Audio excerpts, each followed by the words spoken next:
شمار حجاج ہیں، بے شمار حجاج ہیں جو علماء کے ساتھ نہ ہونے کی وجہ سے اپنے حج کو ضائع کر کے آتے ہیں، بے شمار حجاج ہیں، بے شمار حجاج ہیں۔ ہم مجمع دیکھ رہے حج کا، مجمع دیکھ رہے تبلیغ کا، اس مجمع سے متاثر ہو جانا اور مجمع دیکھ کر چلا جانا یہ مسئلے کا حل نہیں ہے، بلکہ نکلنے والوں کے خود اپنی رغبت سے ساتھ ہونا۔ مجھے ایک عالم ملے، کہنے کہ ہمارے یہاں سے ایک قافلہ آ رہا تھا حج کے لیے، قافلہ تیار ہو گیا، مجھے خیال ہوا کہ ہمارے محلے سے اتنا بڑا قافلہ حج کے لیے جا رہا ہے، یہ حج کر کے واپس آئے گا، ان میں ایک بھی عالم نہیں ہے جو ان کو حج کرائے، ایک بھی عالم جو حج کرائے ان کو۔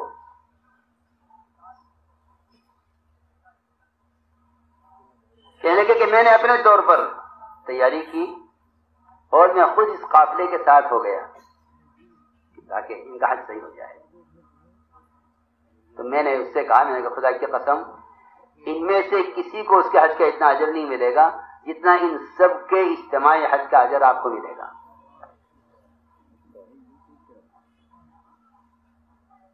کوئی آدمی کسی کو کسی خیر کے کام کی طرف رہبری کر دے، وہ اس کے اجر میں شریک ہو جاتا ہے۔ حج تو زندگی کا صرف ایک مرتبہ ادا کرنے والا فریضہ ہے، حج تو زندگی میں ایک مرتبہ ادا کرنے والا فریضہ ہے، زندگی میں ایک مرتبہ فرض ہے۔ اگر اس میں بھی کوئی رہبری کرنے والا نہیں ہے تو امت کے حج کا کیا ہوگا؟ اس خیال سے میں نے اپنے آپ کو خود ان کے ساتھ، کہ میں آپ کے ساتھ چلنے کو تیار ہوں اور آپ کو حج میں رہبری کروں گا۔ میں نے مثال دی ہے، بے شمار لوگ ہیں، بے شمار حجاج جو کتنے دم اپنے سر پر لے کر لوٹتے ہیں، انہیں کوئی بتلانے والا نہیں ہے، گروپ کے گروپ جا رہے ہیں۔ کیونکہ میں آپ کو بتا دیتا ہوں کہ وہ حج ہو یا دعوت و تبلیغ ہو، اگر علماء جماعتیں میں نہیں ہیں تو یہ دونوں عبادتیں، دعوت اور حج، یہ سیاحت کا رخ لے لیں گے، یہ سیاحت کا رخ پڑ چکا ہے، سیاحت کا رخ پڑ چکا ہے۔ اب تک حجاج کو حرمین کے علاوہ کہیں جانے کی اجازت نہیں تھی، اب میں نے سنا کہ یہ حادثہ ہو گیا ہے کہ دوسرے علاقوں میں حجاج کو جانے کی اجازت دی جائے تاکہ یہ حرمین سے سیاحتی علاقوں کی طرف متوجہ ہوں۔ لوگ اس کو خیر سمجھ رہے تھے اور مجھے اس سے بڑا کوئی حادثہ نظر نہیں آیا حرمین کے لیے، کہ ان کا حرمین کے لیے استخلاص پہلے ہی ختم تھا، اور علاقوں میں جانے کی اجازت میں ان کو یہ شیطان کی وہ کوشش ہے کہ جس سے یہ حرمین کی طرف التفات کم کریں اور دوسرے علاقوں میں گھومنے پھرنے کا ماحول بنا۔ تو میں نے عرض کیا یہ دو مجمع ہیں بڑے اس وقت دنیا میں، ایک دعوت و تبلیغ کے نسبت پر، ایک حج کی نسبت پر، اور یہ دونوں سیاحت کے رخ پر جائیں گے۔ اگر ان دونوں عبادتوں میں، دعوت اور حج، اگر ان دونوں عبادتوں میں علماء ان جماعتوں کے ساتھ شریک نہ ہوئے تو یہ دونوں سیاحت کے رخ پر جائیں گے۔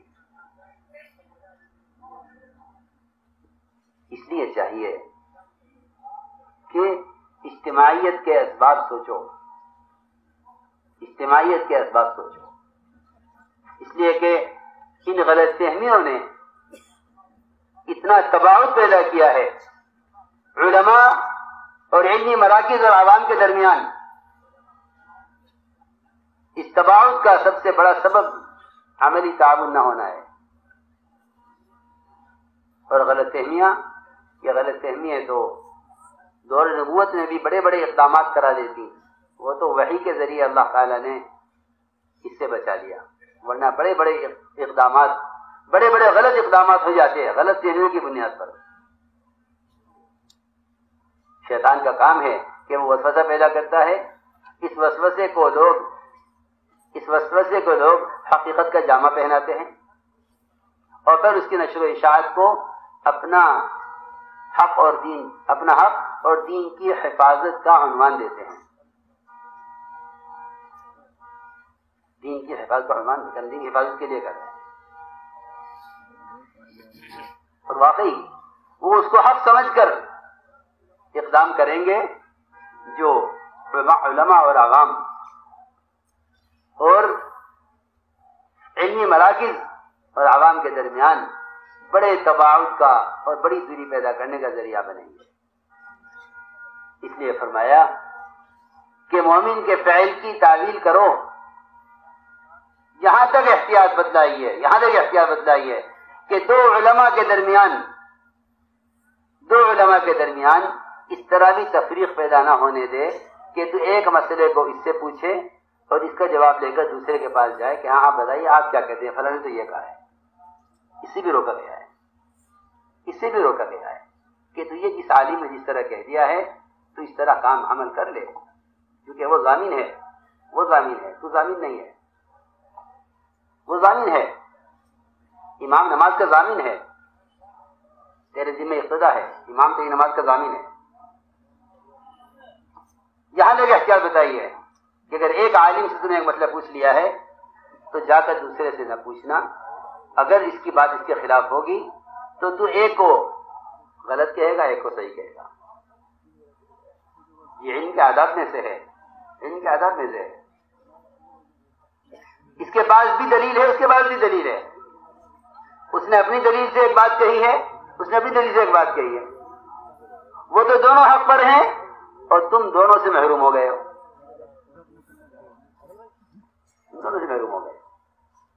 اس لیے میں کہا کرتا ہوں کہ یہ کام دعوت اللہ کا یہ مذاہب کا مجمع ہے، مجمع المذاہب ہے، مجمع المذاہب ہے، جی ہاں مجمع المذاہب ہے کہ اپنے اپنے مذہب کی تعلیم دیتے ہیں اور دعوت اللہ میں سب مجتمع ہے۔ صاحب نے کہا ہم سے کہ یہ سب ایک مذہب پر کیوں نہیں جمع ہوتے؟ ہم نے کہا سارے ایک مذہب پر جمع ہو جائیں تو ہر سنت پر عمل کیسے ہو؟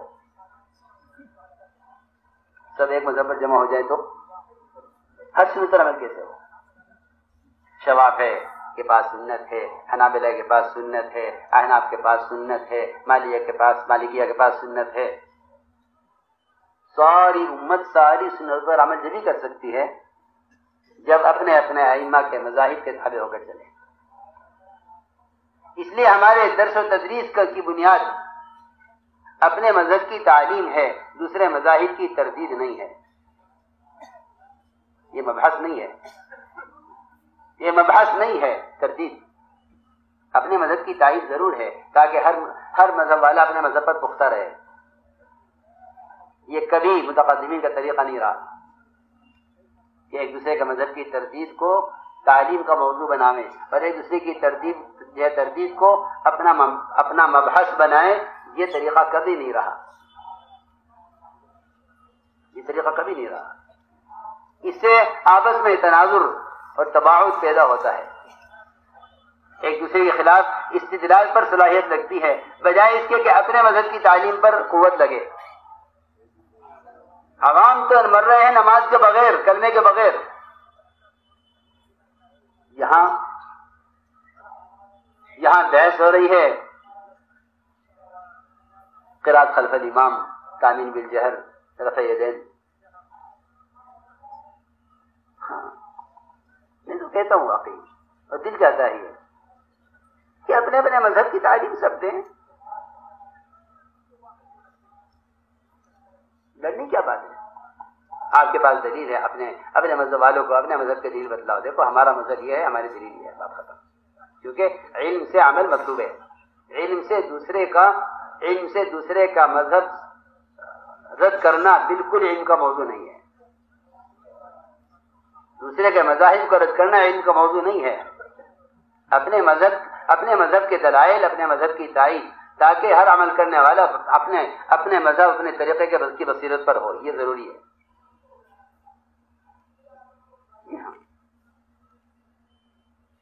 ہمارے مشائخ اور بزرگوں کا طریقہ رہا ہے۔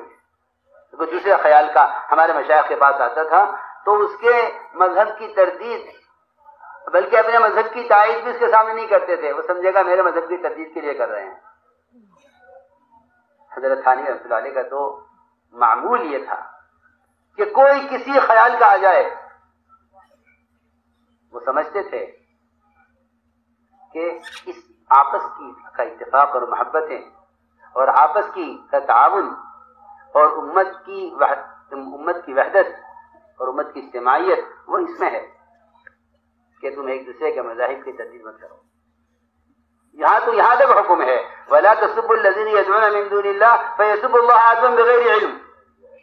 یہاں تک حکم ہے کہ تم فرقہ باطلہ کوئی برا مت کہو.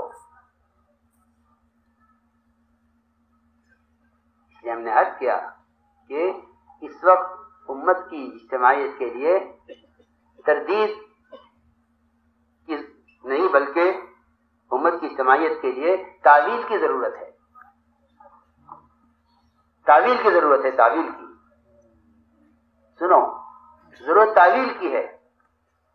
مومن کے فعل کی تعویل کرو. مومن کے فعل کی تعویل کرو. تعویل نہیں کرو گے تو شیطان اس سے فائدہ اٹھائے گا اور آپس میں دوریاں پیدا ہوں گی. آپس میں دوریاں پیدا ہوں. اس لیے تعویل کا حکم ہے مومن کے فعل کی تعویل کرو. مومن کے فعل کی تعویل کرو. تو میں نے عرض کیا کہ غلط فہمیوں کی وجہ سے بڑے بڑے اقدامات لوگ کر بیٹھتے ہیں.